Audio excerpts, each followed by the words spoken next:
conference like this, it's a broad spectrum of topics. UFO people, in general, over the years, have looked with disdain on some of the more touchy-feely auras, crystals, things of that sort. But it feels like maybe that even they are getting used to the idea that there's a connection between this. This sort of goes to the heart of what you guys are doing. Oh, there's definitely a connection. I mean, the crystal side of the subject is all about the consciousness. But we're finding now, as we're moving head on into further studies of ufology, that there is definite evidence to support a conscious connection.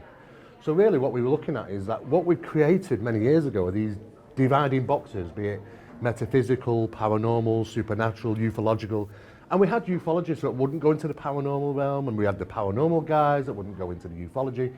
But when you really want to get a head start on this subject, you've got to encompass a lot, because you never can get a good understanding thoroughly of the subject of ufology without introducing those elements, because they're there. There's evidence to support that they're there. So really, I mean, a conference like this that introduces everything is really, very good. I mean, we want to try and promote the fact that ufology consists of so much more than just a light in the sky, of course. Oh, and more than nuts and bolts. I mean, you're a ghost guy.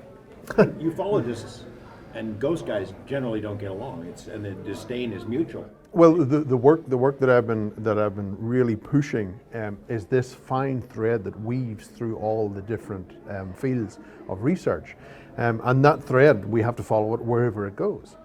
But it's about exposing the connections with that, and that's why we are here, to expose those connections and share with them and trace back where those connections go to. And the work that we've been doing pushes back beyond Samaria, back to 70,000 BC is as far back as I've been able to push. And we see these connections all the way back. And we have to accept that there is a conscious connection with this phenomena. We have seen it. Even last year, whenever we were out here in the desert, we went to a specific location which we targeted using satellites, and that's when we had the brilliant hit. And when we had the communication, but we had to be aware of it. And this is where the conscious comes into it, the conscious connection, is that today's society, we have to have everything fast. Everything has to come so fast, but we're not checking what's coming. And that's where we need to apply the brakes and say, hold on a second, there needs to be a communication factor here, and a trust issue has to be built. And we are taking everything that comes along. And the problem is that when you start mixing this fly-by-night conscious connection with the elements of the research, we go into a tailspin, and we start losing ourselves again. So we're on the cusp of finding something great, but we need to be very grounded in what we're doing to find that. Otherwise, we will be spun off right again.